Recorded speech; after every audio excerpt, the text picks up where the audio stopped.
Participantes, agradezco la gentileza de vuestra atención y les agradeceré mucho si al final de la casación que vamos a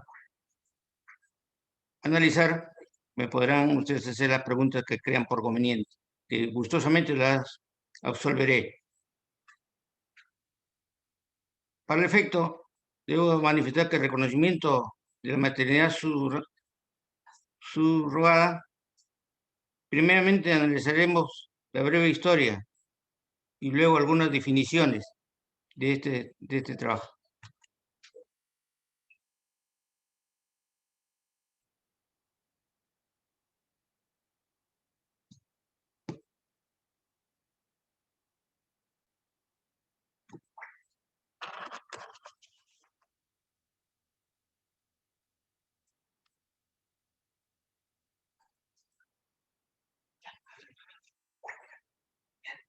Efectivamente, previamente analizaremos una breve historia y luego sus definiciones.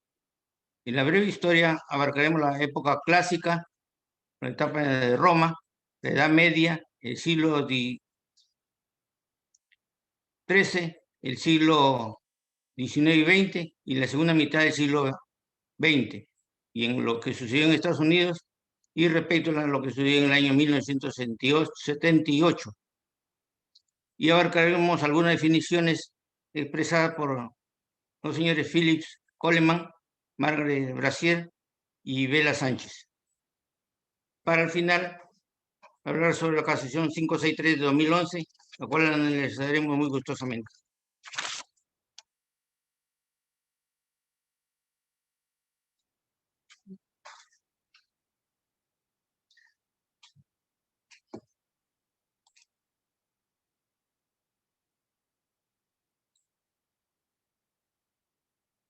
Manifiesto que desde siempre el hombre ha tenido el anhelo de dejar su impronta en la historia, es decir, dejar su huella o su pase en esta vida terrenal.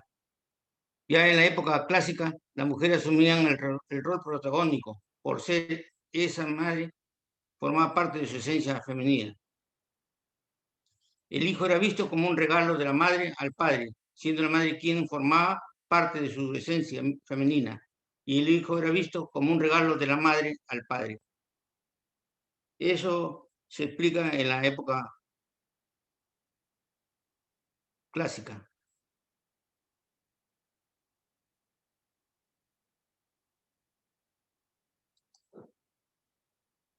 En Roma, la paternidad se presumía siempre que el hijo haya nacido dentro del matrimonio, salvo prueba en contrario. Distinto era el tratamiento de la maternidad, siendo que se regía por el principio mater siempre certa est, que traducida indicaba que la madre siempre es conocida.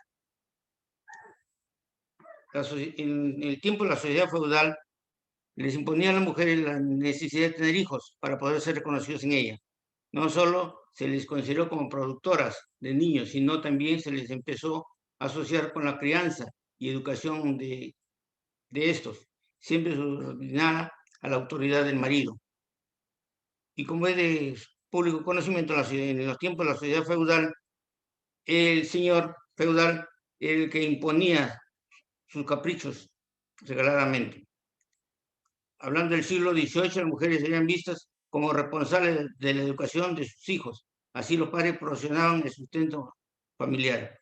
Ya en el siglo XIX y XX se dio la sobrevaloración de la mujer y surgieron tendencias feministas, abarcando las técnicas de reproducción asistidas. Y en el año 1984 en Filadelfia, específicamente, que corresponde a Estados Unidos, el médico William Coag vio la oportunidad mediante un comerciante en probar su nuevo procedimiento de inseminación artificial, teniendo a un estudiante de la clase de medicina como donante de semen, el cual fue inseminado en la esposa del comerciante, siendo esta mujer llegar a concebir y alumbrar a un niño. En la segunda mitad del siglo XX se crearon nuevas técnicas de reproducción asistida y en el año 1973 se realizó el primer embarazo conocido a través de la fecundación in vitro. En Estados Unidos, específicamente en el año 1976, se llevó a cabo el primer embarazo de un niño ajeno extrateurino, el cumplimiento del primer acuerdo de maternidad subrogada, celebrada por el abogado Noel Keane, el doctor Warren Ringgold, quienes formaban una agencia llamada Surrogate Service Inc. Y en el año 1978 los científicos ingleses Patrick Steffo, gineco-obstetra, y Robert Edward, embriólogo y genetista, consiguieron con éxito el primer nacimiento por fecundación in vitro de la primera niña en el mundo, quien nació sana y sin presentar secuelas. Eso sucedió, reitero, en el año 1978. También es menester hacer llegar algunas definiciones esbozadas por Phyllis Coleman, quien fue profesora de Derecho en la Universidad de Florida, para quienes es de una aplicación nueva de la técnica de la inseminación artificial, quien resulta en el nacimiento de una criatura con un nexo biológico unilateral a la pareja infértil. Margaret Brazier, profesora de la Universidad de Manchester, Inglaterra, y miembro de la Academia Británica en el 2014, quien concibe esa técnica de la maternidad subrogada como la práctica mediante la cual una mujer lleva un embarazo para otra persona, como un resultado de un acuerdo previo a la concepción de que el niño debe ser entregado a esa o a esas personas después de nacer. Debo hacer presente que una vez que nacía la criatura, pese a que había un contrato de por medio, se negaban a entregarla a la criatura. Fue con Bela Sánchez sostiene que la gestión por sustitución es un fenómeno social en pleno proceso de expansión, sobre el cual una mujer mediante contraprestación o sin ella se compromete a gestar un bebé para otra mujer y pueden ser padres biológicos o no.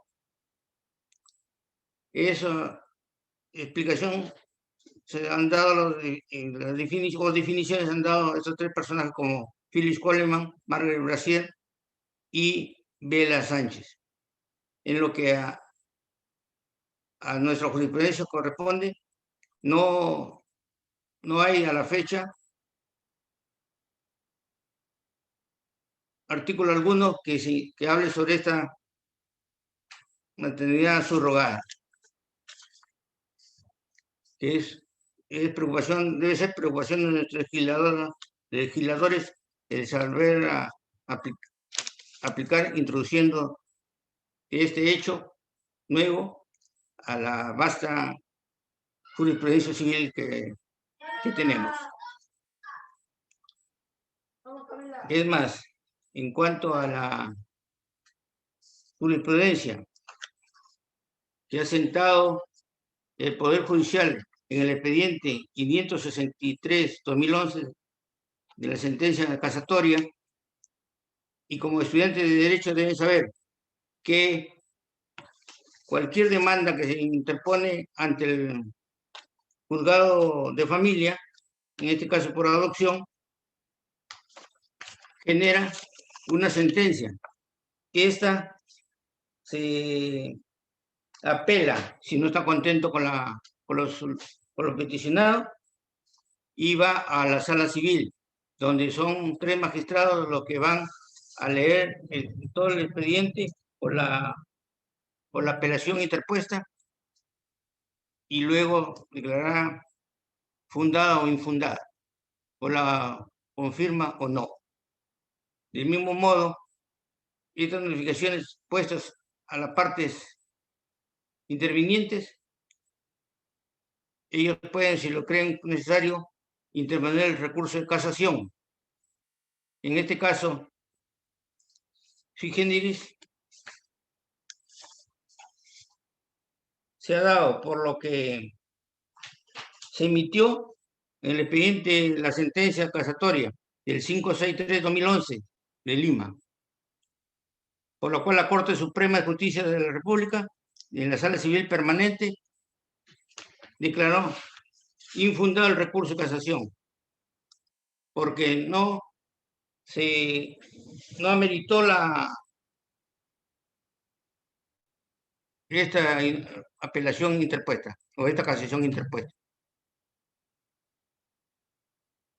Es de entender que esta casación es revisada por los señores de la Corte Suprema de Justicia de Lima y fue declarada en su oportunidad específicamente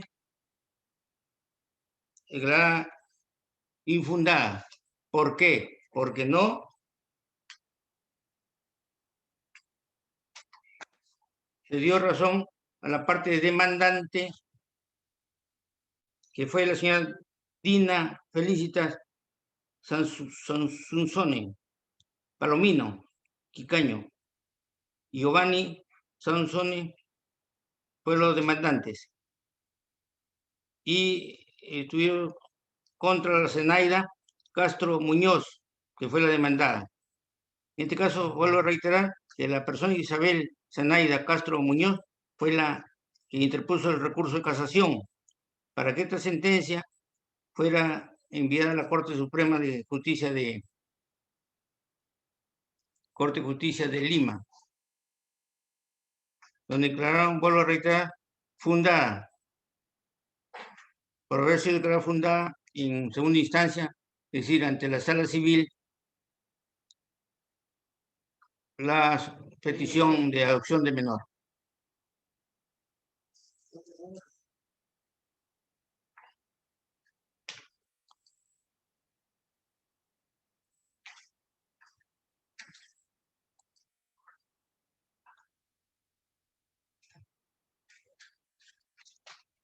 La Sala Civil Permanente de la Corte Suprema de Justicia de la República, vista la causa número 563 y 2011, en audiencia pública de la fecha de conformidad con el dictamen fiscal supremo y producir la votación de acuerdo a la ley, emite la siguiente sentencia.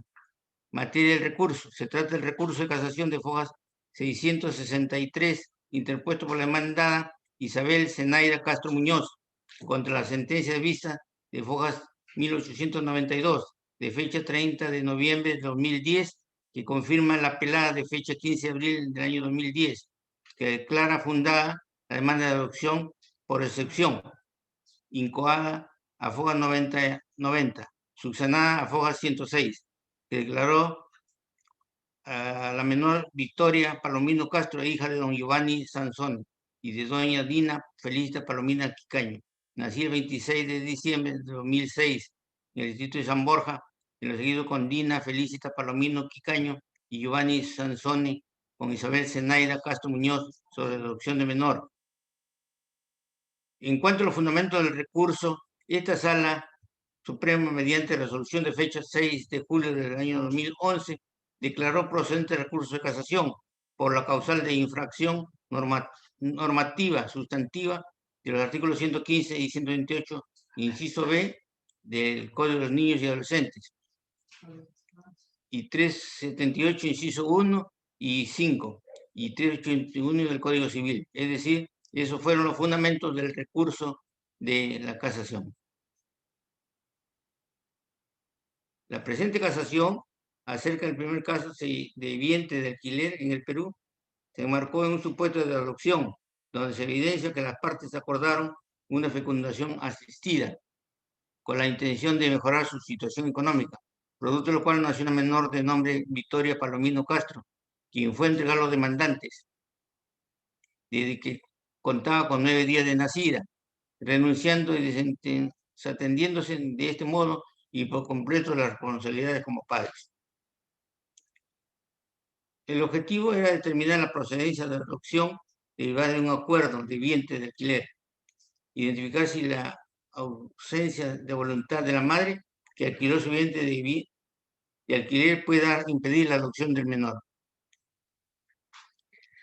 Determinar si la adopción por excepción en caso de vientre de alquiler es procedente, material y métodos. Se empleó una ficha de análisis de documentos, analizando una muestra consistente en el expediente judicial casación 563-2011 de Lima a través de un método descriptivo y explicativo. El diseño no fue experimental ex post facto, cuyos resultados declaran infundada el recurso de casación interpuesto por Isabel Zenaida Castro Muñoz, cuyas conclusiones tenemos en el Perú un precedente vinculante en materia de maternidad subrogada, en donde se primó el interés superior del niño, en base a circunstancias particulares que rodearon el caso, cuál era lo más beneficioso para el desarrollo del niño en un ambiente idóneo. Eso fue lo que declararon infundada, señores, la casación.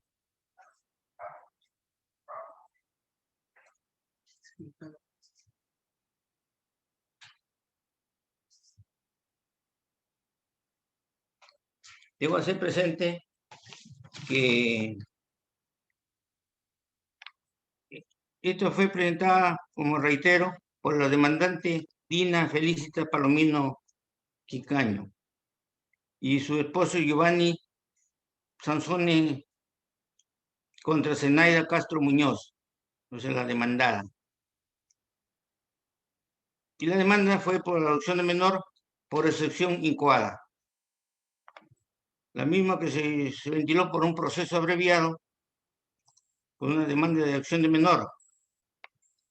Según la resolución que que lo llevó al juzgado de familia, que sentenció a favor de los demandantes. Y así como la parte vencida o contraparte apeló dentro de los 10 días de acuerdo al proceso abreviado. Y es así como la sala civil resolvió confirmar dicha apelación.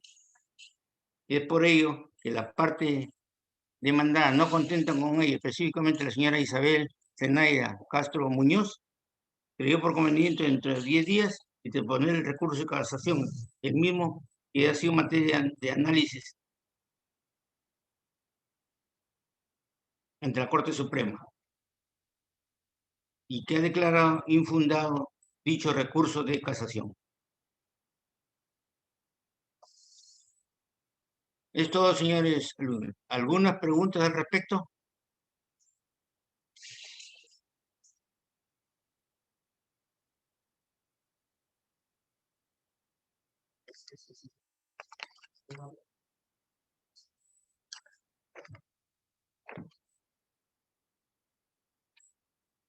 Para conocimiento de algún interesado, debo explicar brevemente que este proceso de adopción por excepción es interpuesto siempre cuando hay una persona interesada ante el juzgado de familia. Es el juzgado de familia quien después de un conjunto de pruebas y audiencias emite su sentencia correspondiente, la misma que es apelada o no por la parte contraria. En este caso va a la sala civil que corresponde a ese juzgado de familia. Y esa sala civil bien la confirma o bien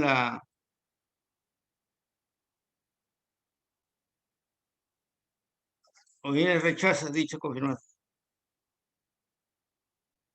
O consentida, resuelve dándole favor a la parte que ha interpuesto el recurso de apelación.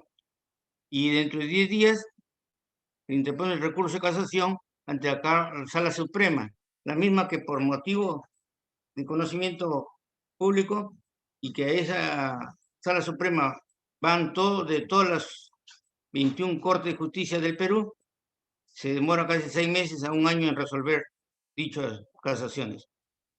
Pero en este caso se declara el recurso infundado, favoreciendo en todo caso a lo que interpusieron, a los demandantes, a lo que interpusieron la demanda de maternidad, perdón, de adopción de menor. Demanda de adopción por excepción, por excepción. ¿Alguna pregunta hasta que no hayan entendido? ¿Alguna cosa para explicarles? Estoy llano a contestar.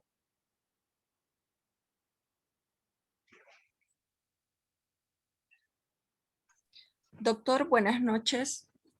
Mi nombre es Diana Paredes. Doctor, quisiera hacerle una consulta. No sé si me escucha, doctor. Disculpe. Sí, sí, le estoy escuchando. Sí, le estoy Doctor, escuchando. una consulta. Quisiera saber a qué se refiere con la causal de infracción normativa, ya que usted nos dice que en este caso, por ejemplo, eh, hay una interrogativa, ¿no? Si fue procedente, perdón, pero usted nos nombra antes la causal de infracción normativa, doctor. Ya, Esa sería la pregunta, doctor. ya. En Gracias. absolviendo su pregunta es la siguiente. Infracción normativa es cuando se infringe alguna norma que pueda perjudicar en la petición del accionante. Eso, eso se refiere a información normativa. Ok, ¿Está muchas claro? gracias, doctor. ¿Alguna pregunta más?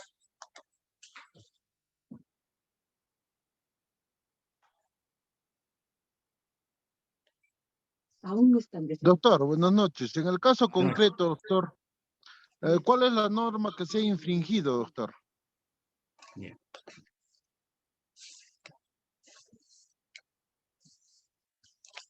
Según a lo explicado en la misma resolución de la casación que se ha emitido en Lima, como es de conocimiento de ustedes, como estudiantes de Derecho,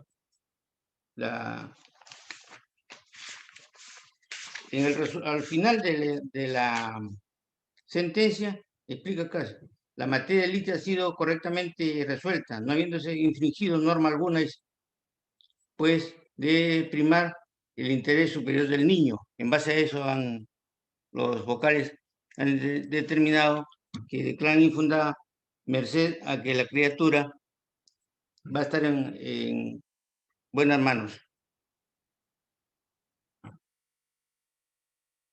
No sé si cubre sus expectativas.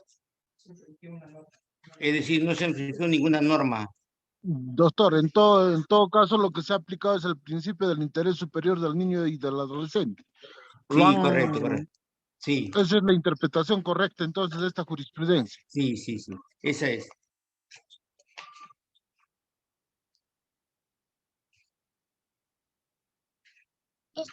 Gracias, doctor. Ya, muy amable, amigo, muy amable. ¿Alguna otra pregunta?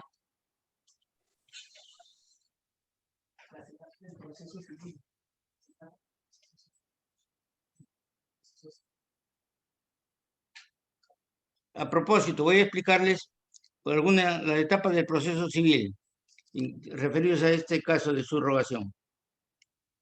En este caso específicamente estamos hablando sobre la adopción de una menor.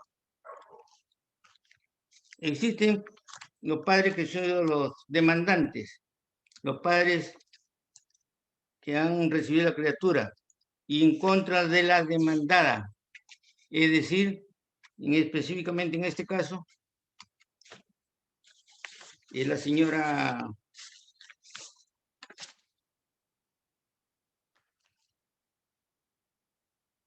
Isabel Zenaida Castro Muñoz. En todo caso, ella planteó la demanda de adopción por excepción.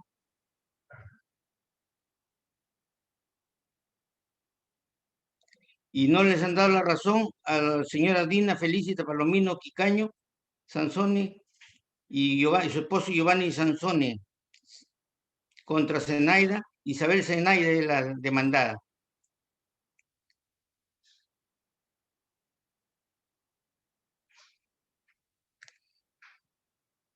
Respecto a esto, vuelvo a reiterar que es un proceso abreviado, donde se ha interpuesto la demanda y se ha tenido 10 días para apelarla, en caso de que no encontraran a su favor o perjudica a la parte interesada. En este caso, se ha apelado dentro de 10 días y se ha recurrido a la vía civil. Y tienen 3 días para han resuelto confirmando la resolución apelada, venía en apelación. Y luego han tenido 10 días para presentar el escrito solicitando su casación y pagando la respectiva tasa judicial. Es así como ha venido a la ciudad de Lima y la casación ha sido declarada infundada, es decir, no le han dado razón a la parte demandada, y los demandantes que han pedido la adopción del menor les ha favorecido a ellos.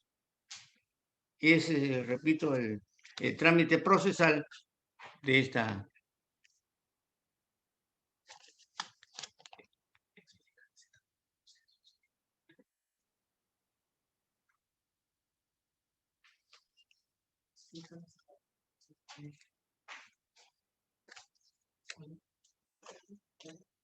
¿Alguna pregunta más, amigos?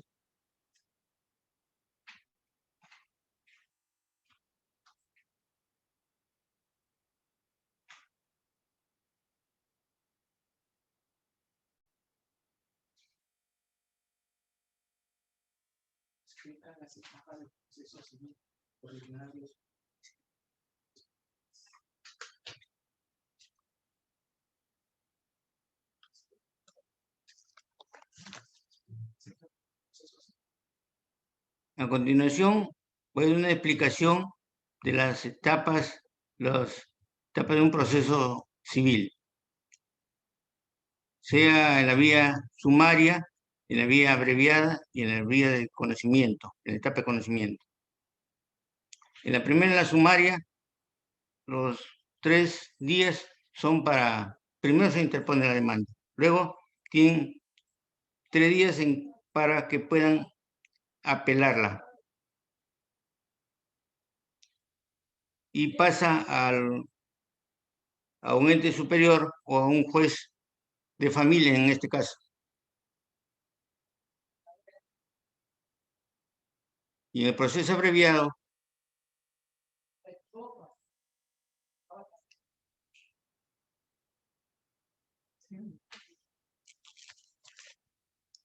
se presenta la demanda, se notifica y tienen un tiempo en que ofrecimiento de pruebas de 10 días y luego se procede a emitir la correspondiente sentencia, la misma que al ser apelada pasa a la sala civil, cuando es un proceso abreviado, como en el caso que nos ocupa. Y luego este expedito, sin sale beneficiado para uno o para otra parte, ellos tienen el pase a seguir el proceso y poder interponer su recurso de casación, que corresponde, como en este caso que nos ocupa, y de 10 días. Bajo ese mismo criterio, el proceso de conocimiento es el mismo, que tiene 10 días para solucionar este problema de la casación, interponer el recurso de casación en el proceso de conocimiento, vuelvo a reiterar. Es todo, amigos. ¿Alguna pregunta? Señor José Samuel.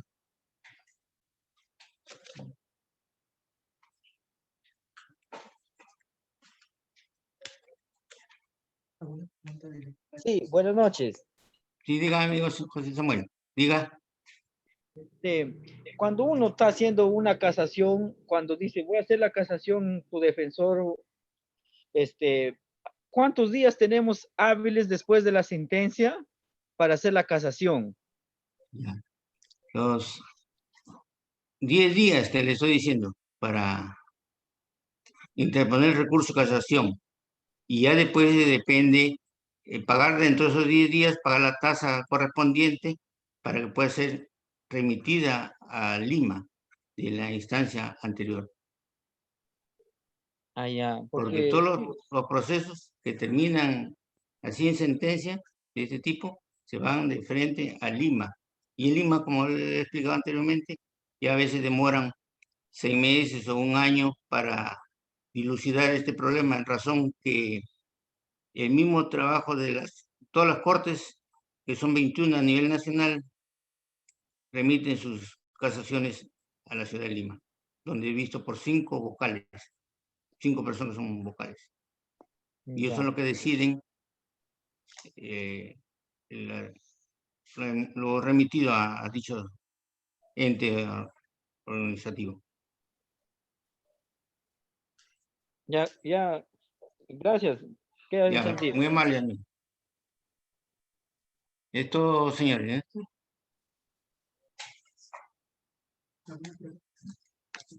¿Alguna pregunta más, amigos, antes de proceder a retirarme?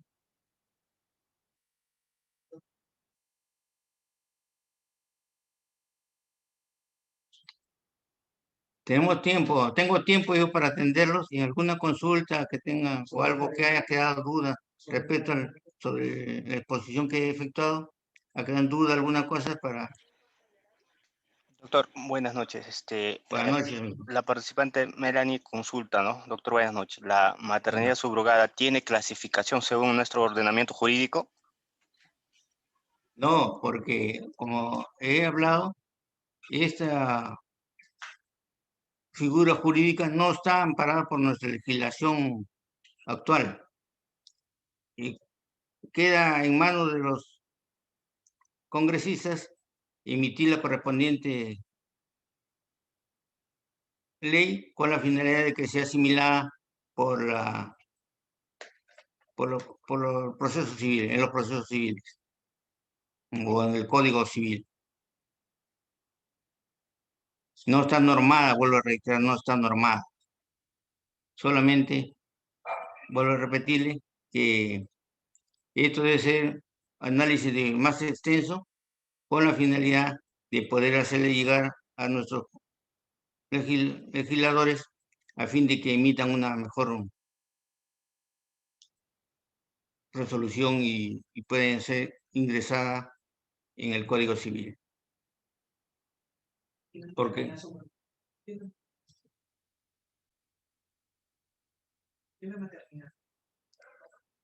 si hablamos de la maternidad, es el campo en el cual una pareja, sea de forma extramatrimonial o matrimonial, conciben a una criatura que viene a ser su hijo de ellos. Y en caso de que sea extramatrimonial, eso sí está legislado. Lo matrimonial, lo extramatrimonial está legislado en nuestro Código Civil, pero en lo relacionado a ese tema que nos ocupa, no hay normativa, solamente estamos basándonos, como lo he expresado, en esta casación, que si bien es cierto, da un pie para hablar sobre esta maternidad subrogada, pero a la fecha no es posible ser implantada o reconocida legalmente. Doctor, ¿me escucha? ¿Alguna pregunta más, amigos? Doctor, no sé si me escucha. No le escucho. Doctor, Diga, ¿me escucha? o sea, diga. ¿Me escucha ahora sí? Hable un poquito más fuerte, amigo. A ver, voy a entrar por el doctor, buenas noches, si me escucha, no sé, tal vez mi No, micrófono. se escucha entrecortado. Ok, ya, voy a conectarme su otro. A ver, doctor, si lo verifica su audio. Doctor, hay una pregunta. Sí. Diga. Natalie pregunta, doctor, bajo su perspectiva, ¿cómo podría funcionar esta figura si se apertura en nuestra legislación? Bien. Gracias por su pregunta. A mi manera de entender, debe emitirse una resolución, como vuelvo a reiterar, en los señores congresistas, que ellos son los que emiten actualmente las leyes, porque el Poder Ejecutivo solamente ejecuta por lo que los congresistas deciden en su trabajo diario. Y también en los casos que son expuestos por los congresistas en dichas mesas directivas.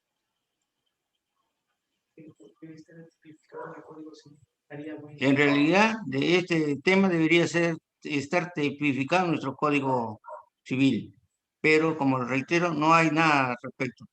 De repente es una novedad, pero todos conocemos la reproducción in vitro, es decir, que ya, vuelvo a reiterar que en Estados Unidos se ha hecho la unión del semen de una persona hombre con la mujer y y de eso ha nacido una criatura.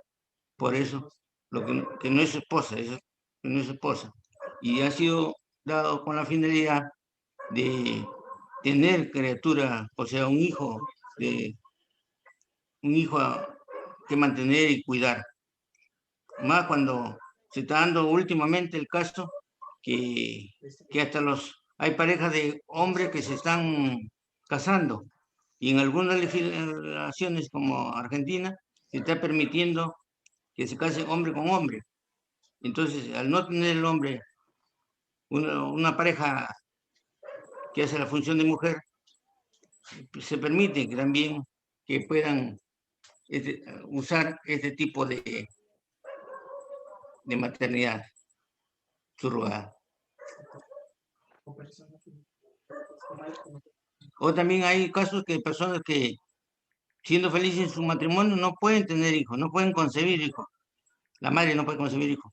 Por lo tanto, sería menester que los congresistas hagan bien en emitir una ley que reconozca esta actividad que ahora está siendo beneficiada a la persona que ofrece su vientre, porque ellos piden en dólares para que puedan gestar y entregar. Y en muchos casos se ha dado que una vez que ha nacido la criatura, la madre que engendró dicha criatura se ha encaprichado y ya no ha querido dar a la criatura. Por eso es que, estando legislado, ya no sucedería ese caso. Debería ser específicamente determinado para que puedan proceder conforme a la ley. Como repito, hasta ahora no hay ley alguna sobre esta maternidad subrogada. ¿Alguna otra pregunta, Doctor, amigos? buenas noches. Buenas Doctor, noches. disculpe, hace rato le hice una pregunta. Doctor, respecto a eso, ¿no? Lo que usted está dando su punto de vista, me parece muy, muy bueno su punto de vista. Yo también concuerdo con usted en muchos aspectos. Cabe resaltar también, doctor, respecto a mi opinión, que también habría que ver la otra parte, ¿no? Por ejemplo, ¿no? También Perú es un país donde quizás no estamos preparados para tantas, como dar ese paso, ¿no? En cierto punto lo digo, ¿por qué? Porque habría también que pensar el pos o el contra, ¿no? Porque si bien la mujer, ¿no? Porque la mujer es la que en este caso alquilaría el vientre, ¿no? Como usted bien dice, yo estoy muy de acuerdo que las parejas, por ejemplo, hay hombres con hombres que desean tener hijos, ¿no? Y creo que también eso debería ser un derecho, pero bajo ciertos parámetros, porque también si usted se da cuenta, por ejemplo, en la trata, ¿no? de personas, también existe la explotación. Y yo pienso, ¿no? O también que podría existir, digamos que si esa ley se da, los legisladores lo aceptan, bajo qué ciertas prerrogativas se podría dar, porque ¿qué pasa si a una mujer la explotan para que ella pueda alquilar el vientre sin su consentimiento y pueda ser utilizado aquí en el Perú como una explotación ya a esa mujer, ¿no? Ya que ella, ponte tú, o sea, póngase usted, digamos que ella no desea tener, alquilar su vientre, pero es obligada y es utilizada ya para ese tipo de trabajos, ¿no? Entonces, habría que ver los pros y contras, doctor, en ese caso yo me refiero, ¿no? Ya que también sí se debería dar esa ley, pero bajo ciertos parámetros. No sé, ¿qué opina usted, doctor, respecto a eso? Sí, sí, efectivamente, como toda ley tiene sus márgenes de error también, pero a nada es preferible intentar que se emita esa ley, porque toda ley por el camino viene siendo regulada, es decir, si tiene aciertos o desaciertos, y eso se van viendo de acuerdo a la experiencia de los señores jueces y van también en algunos casos acortando esos márgenes que materia que de análisis. Doctor, no sé si puedo comentar algo, por favor. Diga, diga. Buenas noches, doctor. Buenas noches con Bueno, todos. Yo creo que ya no podemos seguir manifestando la idea de que la sociedad peruana no está preparada, que es una sociedad bastante conservadora, que los mayores no aceptan los cambios, porque por el contrario, la sociedad va avanzando, va evolucionando, y hay ciertas realidades jurídicas que no están contempladas en la norma, pero que en la vida práctica se dan. Una de estas es, por ejemplo, la maternidad subrogada.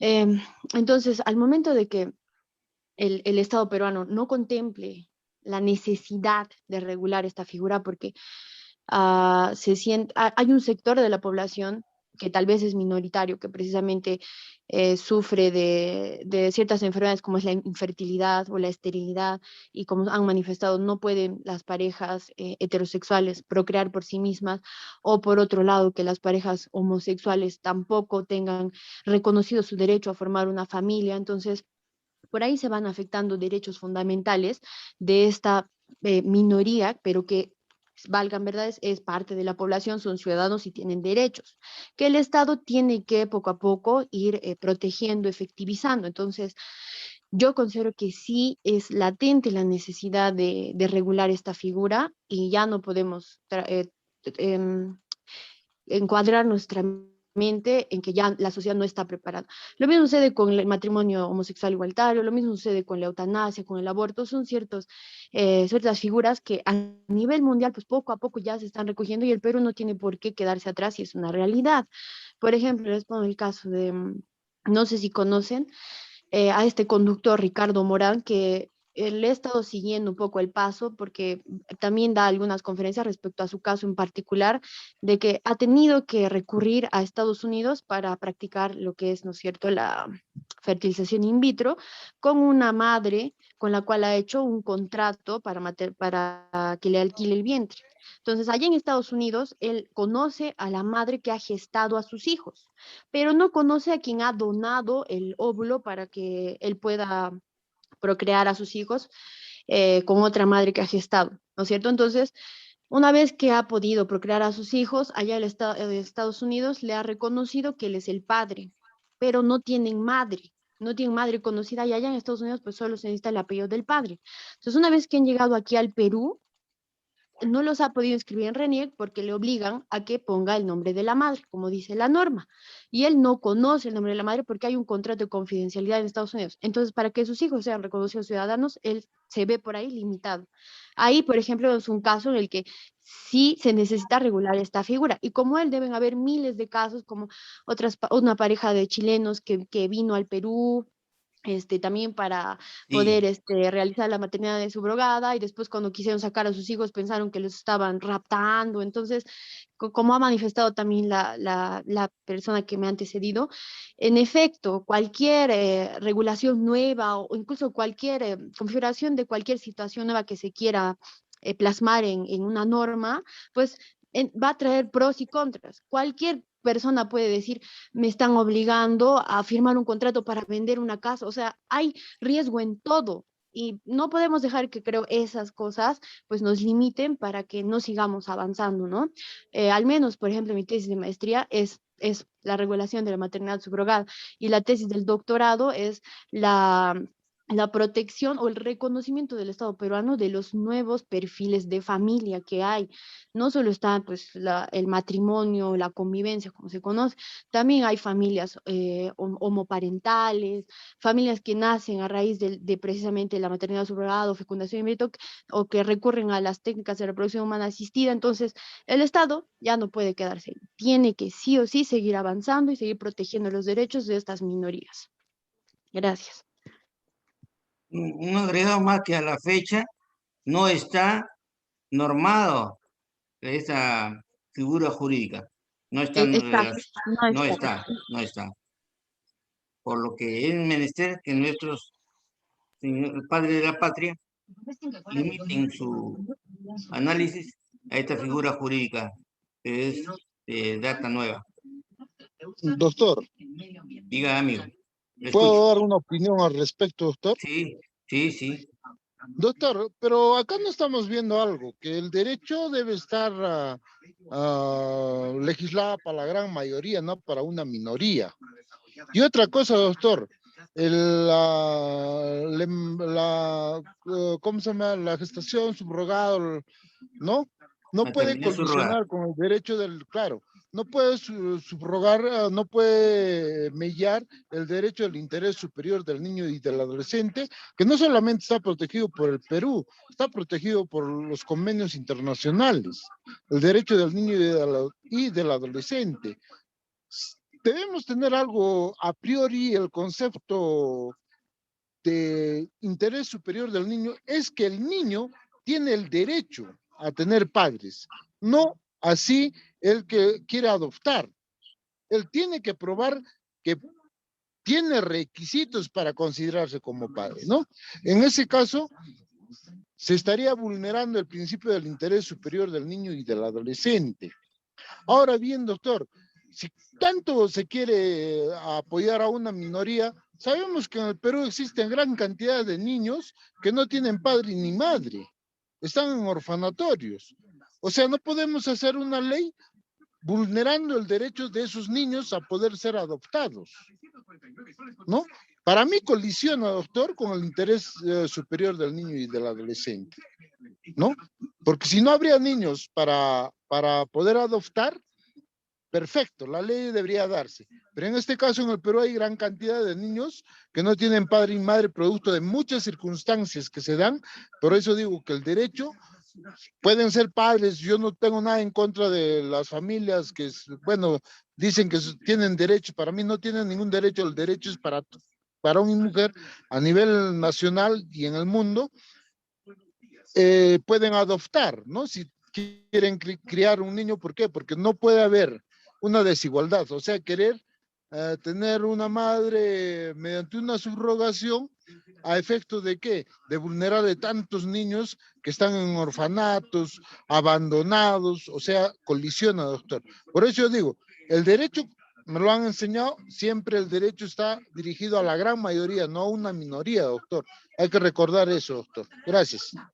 Ya. Amigo, un agregado más, haciendo presente que el hecho de solicitar a una criatura como una ente para que sea tenido como hijo, también ocupa un problema también social, en el sentido de que esa criatura puede venir también del vientre o por X motivos enfermo. Y también cabe la pregunta, ¿a quién, si ya los padres o que quieren adoptar esa criatura, ya no lo necesitan, ni la madre que lo engendró, llámese cubeta o como quiere llamarse? Entonces, ¿cuál sería su destino de esa criatura? Porque en todo caso, si viene con alguna falla estructural de su organismo, entonces, ¿a, a quién le echamos la culpa de esa nueva entrega de esa criatura? Ya vuelvo a reiterar, si viene con ciego, si viene malogrado algún miembro superior o inferior, ¿y quién sería a cargo? Es una pregunta que a grandes rasgos no puedo decir que el Estado debería encargarse de criaturas, pero ya en anterior comentario con un colega de ustedes ha manifestado que no es podríamos adoptar a tantos niños que hay abandonados o están en lugares de cuidados. Por eso, a eso me refiero también en el sentido de que si una criatura viniera con fallas estructurales, no sería propicio que algún padre lo quiera dejar, porque ahí estaríamos aceptando también una deslealtad con el contrato asumido.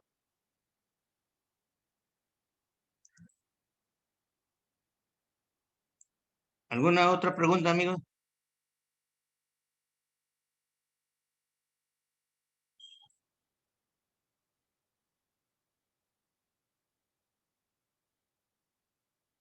Ya no viendo ninguna.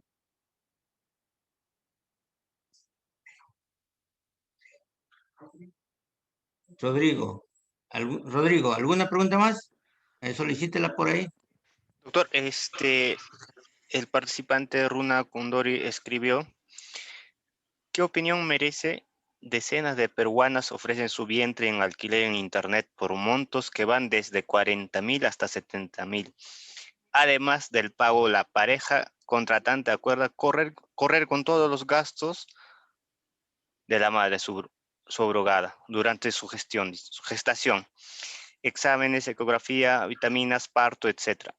Y pagar alguna pensión durante el embarazo que usualmente bordea de 1.200 al mes. ¿Cuál es la pregunta? No, es Señor un Rodrigo. comentario. Hay una pregunta Ya, más, doctor. ya. Buenas noches.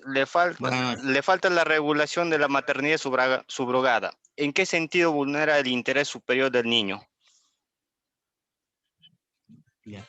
El interés superior del niño es el cuidado de su nacimiento y crecimiento hasta su madurez de una persona. Por lo tanto, si esta criatura no le permiten el desarrollo físico y social, está automáticamente quitándose ese interés superior que ha sido declarado por la Carta Magna, que todo niño tiene derecho a ser alimentado, dada educación y, y en su desarrollo físico y psicomotor.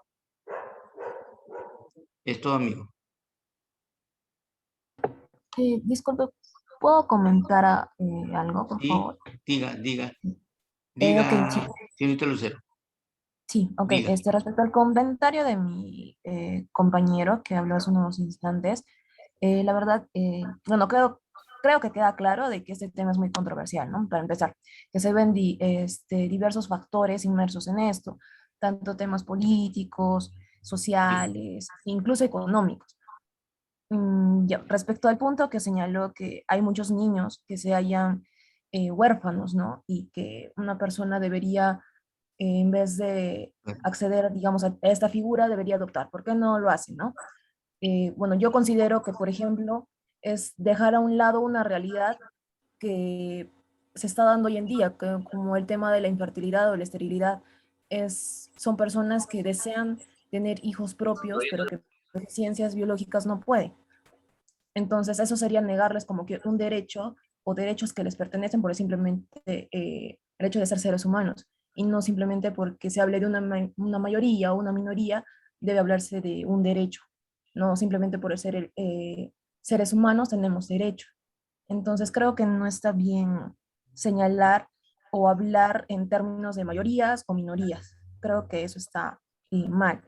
Ahora, respecto al tema de la regulación, una compañera también acaba de comentar que ello debe ser necesario para evitar ciertas situaciones como de el hecho de, por ejemplo, que en internet se oferten, ¿no?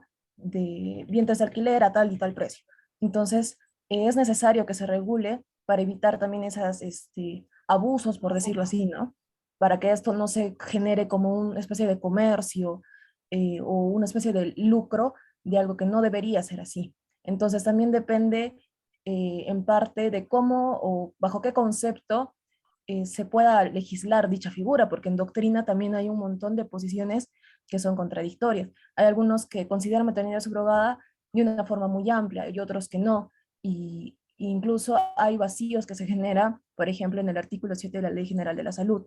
Entonces, es una figura que es bastante amplia, bastante controvertida, pero que es necesario también ante la realidad que se da, que sea regulada y que sea de una debida forma, teniendo en cuenta nuestra realidad y los diversos factores que este conlleva. Gracias.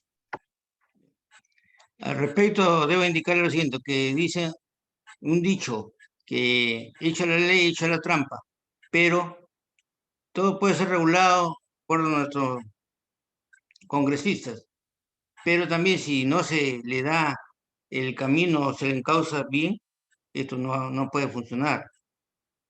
Por lo tanto, es necesario, no solamente es necesario emitir un pronunciamiento legal, ni que se incluya en Código Civil, sino está a merced a nuestros buenos magistrados que deben de saber aplicar la ley. Y así como usted ha manifestado, es menester darle oportunidad a estas personas que quieren tener una criatura bajo su adopción, que estamos seguros que podrá en lo sucesivo enmarcarse dentro de un mejor régimen en beneficio de nuestros niñez. Esto, Doctor, ¿puedo dar una sí, participación? sí, diga, le escucho. Mire, en una de las capacitaciones que hemos tenido, un doctor dijo algo muy cierto, ¿no? Diga. Pues a veces no podemos ir con la naturaleza, pero creo que pues a veces hay mujeres que tienen la oportunidad de ser padres, ¿no? De ser madres, pero pues para ser madre creo que hay que tener un don porque no todos cumplen la función que corresponde, ¿no? Y estas personas realmente buscan la oportunidad de ser madre o padre, creo que sería importante dársela, ¿no? Pero regular bajo un caso específico, ¿no? Le decía que en la capacitación que hemos tenido, un doctor dijo algo muy cierto. ¿Por qué las madres van a registrar a sus hijos, no? Y pueden decir, esta persona es el papá, siendo no, porque la ley no te dice que tiene que ser biológico, no, sino un padre legal, ¿no?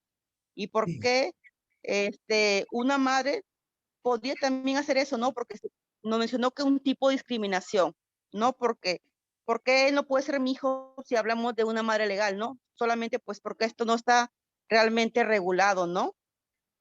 Claro. Pero si lo vemos desde ambos casos, si la mamá va y dice él, o él es el papá de mi hijo, ¿no? Pero la mamá no puede ir a decir, no, ella no puede porque simplemente no está regulado, ¿no?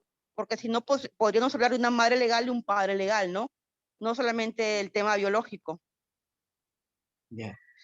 Eso es, doctor. En mi exposición he hecho un alcance desde el año 1978 para adelante, en el sentido de que antes no, jamás ha estado regulada esta figura jurídica, pero ¿debido a qué?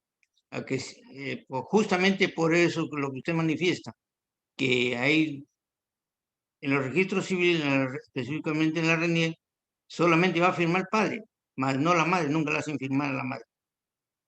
Porque hemos estado acostumbrados siempre a que el hombre es el cabeza de familia y es el que decide si el hijo le pertenece o le corresponde o no.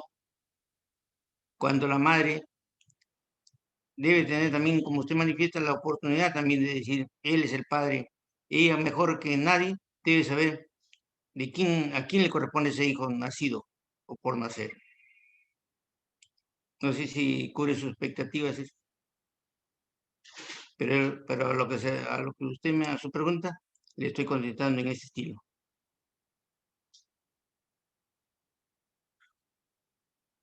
Les agradezco Sí. sinceramente su atención y me despido hasta otra oportunidad. Muy agradecido por todo, por haberme Gracias, escuchado. doctor. Buenas noches.